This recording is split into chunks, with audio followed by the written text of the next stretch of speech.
Assalamualaikum warahmatullahi wabarakatuh. Perkenalkan, nama saya Mardhani Saputra dari PL3B NRP 59. Pada kesempatan kali ini, saya akan menjelaskan atau memaparkan sanitary landfill untuk memenuhi tugas dari pengolahan limbah padat non B3. Untuk pokok pembahasan yang akan kita bahas yaitu pengertian dari sanitary landfill, elemen sanitary landfill, metode penimbunan, kemudian ada keuntungan dan kerugian dari metode sanitary landfill itu sendiri.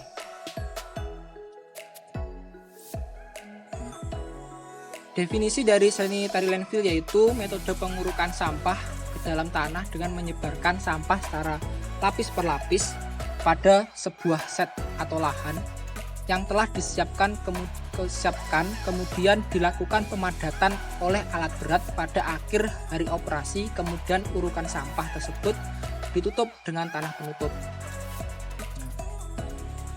Nah, di sini ada gambar sebuah lahan untuk penimbunan sampah dengan metode sanitary landfill. Dibuat sebuah cekungan yang besar untuk menampung sampah. Di sini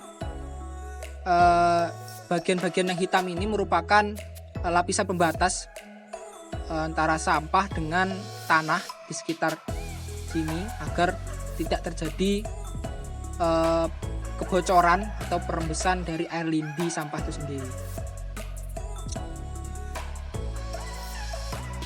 Nah, dalam membuat sanitary landfill itu harus memperhatikan beberapa syarat berikut ini. Yang pertama yaitu elemen pertama, cleaning system, merupakan bagian terbawah yang bersentuhan dengan tanah, terbuat dari campuran tanah dan beton yang membantu pembusukan sampah tidak merembes ke dalam tanah dan mencemari air tanah. Jadi cleaning system ini merupakan lapisan yang paling bawah yang membatasi antara sampah dengan tanah di sekitar lahan pembuangan sampah. Nah, lapisan ini berfungsi untuk menahan air lindi agar tidak mencemari air tanah di sekitar pembuangan. Kemudian untuk sistem yang kedua adalah leachate collection system. Sistem yang dibuat untuk mengumpulkan lindi atau cairan hasil pembusukan sampah yang terkontaminasi oleh berbagai bahan kimia dan bakteri.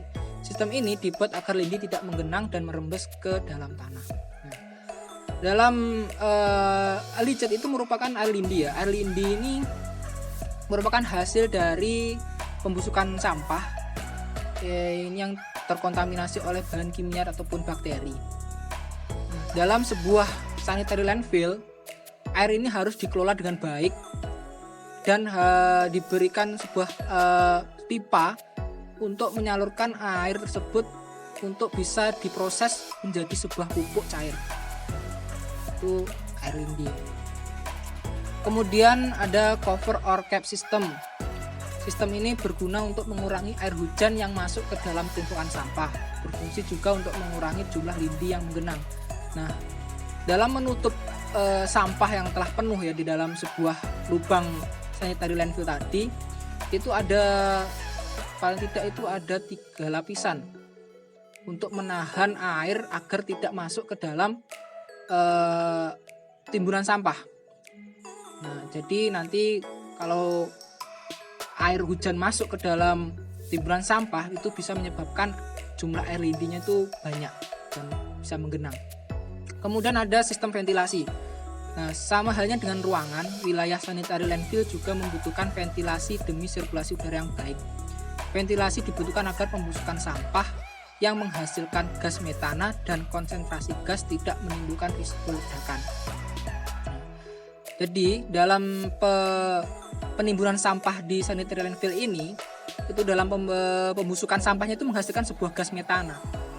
Nah, jika gas metana ini tidak disirkulasikan dengan baik, maka akan nanti terakumulasi dalam tanah dan akibatnya bisa meledak.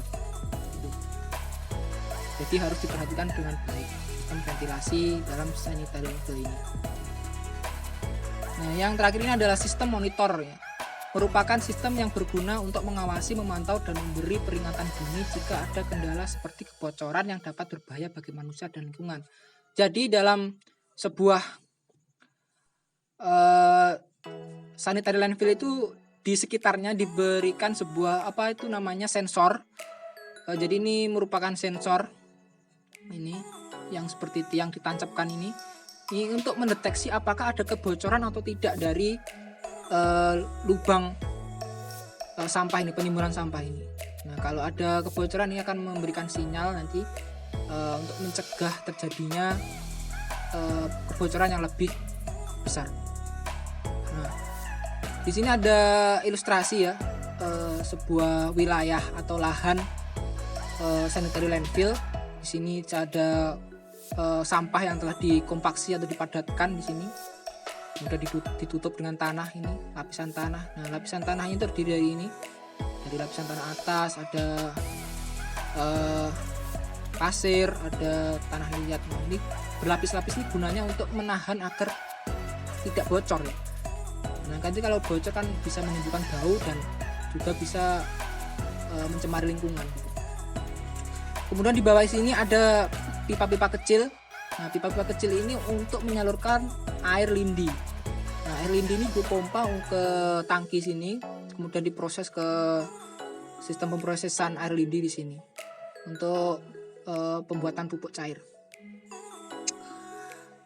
Kemudian di sini ada juga ini pipa ini pipa penyalur gas metana ya, digunakan untuk pembangkit listrik atau mungkin bahan bakar. Oke. Kemudian ada metode penimbunan berdasarkan kondisi lahan.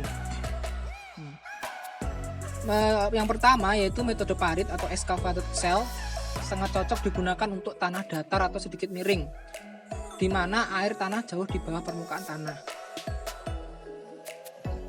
Trench atau parit digali di bawah permukaan tanah, sampah ditempatkan di dalam parit lalu ditutup. Tanah digali dan sekaligus digunakan sebagai tanah penutup atau cover soil. Kelebihan metode ini tersedianya tanah penutup dari hasil galian efisiensi biaya. Kekurangannya jika tanah penutup lebih banyak digali dan tidak bisa langsung digunakan, maka perlu ditampung terlebih dahulu dan dipindahkan sehingga perlu biaya. Nah, ini ada gambarnya ya, gambar dari metode parit ini dibuat ini digali sebuah parit besar. Nah, ini tuh cocok untuk daerah yang sedikit miring atau datar. Kemudian tanah hasil galian ini bisa langsung buat menutup sampah ini. Nah, jadi tidak perlu mengambil tanah dari tempat lain. Kemudian ada metode area, dapat diaplikasikan pada cekungan, ngarai, lembah ataupun bekas penambangan. Sampah ditempatkan berlapis, dipadatkan dan ditutup dengan tanah. Diperlukan alat berat untuk menyebarkan dan memadatkan sampah dan tanah penutup. Tanah untuk penutup harian harus diambil dari lokasi lain, perlu sistem drainase yang baik. Nah, di sini ada gambarnya juga ini, metode area ini. Jadi ini memanfaatkan ngarai, lembah ataupun bekas pertambangan sebagai tempat pembuangan sampah. Nah, tanahnya ini untuk menutupnya ini diambil dari tempat lain. Nah, ini kan memanfaatkan dari bekas penambang atau lembah ngarai. Jadi harus mengambil dari tempat lain untuk tanah urutnya. Kemudian ada metode RAM, merupakan variasi dari metode area dan parit. Sampah disebar dan dipadatkan pada slope existing. Tanah penutup digali langsung di depan sampah, kemudian disebar di atasnya dan dipadatkan. Area yang digali menjadi bagian dari sel hari berikutnya. Tidak perlu menyediakan biaya untuk tanah penutup dan hanya perlu menangani tanah penutup sekali saja, serta tidak perlu menyediakan lahan untuk menampung sementara tanah penutupnya. Kedalaman dari muka air tanah tidak sepenting trench metode. Kemudian ada metode penimbunan berdasarkan karakteristik lahan. pertama ini adalah set landfill kelas 1. Set kedap dengan nilai permeabilitas K kurang dari 10-7 cm per detik migrasi licet dapat diabaikan untuk limbah industri termasuk limbah B3. Kemudian ada set landfill kelas 2, set semi kedap dengan nilai permeabilitas K antara 10 sampai 4 sampai 10 sampai 7 cm per detik migrasi licet lambat untuk limbah sejenis sampah kota. Kemudian yang terakhir adalah set landfill kelas 3, set tidak kedap dengan nilai permeabilitas K lebih dari 10 sampai 4 cm per detik migrasi licet cepat untuk limbah inert atau tidak berbahaya dengan pencemaran diabaikan. Nah, di sini ada keuntungan dari sanitary landfill, diantaranya yaitu murah. Metode ini tidak memerlukan investasi yang cukup besar, cukup pemenuhan lahan yang luas dan jauh dari pemukiman. Metode ini dapat dijalankan dengan mudah. Ya. Kemudian ada persiapan hanya membutuhkan waktu singkat, mampu menampung berbagai jenis sampah, penghasil energi listrik. Gas metana yang keluar dari sampah bisa dijadikan bahan bakar penggerak turbin. Kemudian ada mengurangi polusi udara. Nah, hal itu karena sampah yang ditimbun berada di dalam tanah. Kemudian ada kerugian dari sanitary landfill. Yang pertama adalah pencemaran air. Nah, biasanya dari sampah organik atau kimia yang menghasilkan cairan berbahaya dan merembes ke dalam tanah. Nah, maka dari itu untuk membangun sebuah sanitary landfill ini diperlukan lapisan yang kedap air ya untuk membatasi atau mencegah terjadinya perembesan ke dalam tanah sekitar pembuangan. Kemudian ada bahaya ledakan dari gas metana. Hasil pembusukan sampah yakni gas metana yang tidak dialirkan dapat menimbulkan ledakan dan sangat berbahaya bagi manusia. Nah, maka dari itu diperlukan sebuah sirkulasi atau ventilasi yang bagus untuk mengalirkan gas metana keluar dari timbunan tersebut agar tidak terakumulasi dan menimbulkan ledakan. Kemudian membutuhkan lahan yang luas. Kekurangan ini khususnya dirasakan pada wilayah kota besar dan dengan penduduk yang padat. Mungkin sekian presentasi dari saya. Kalau ada kesalahan mohon dimaafkan. Assalamualaikum warahmatullahi wabarakatuh.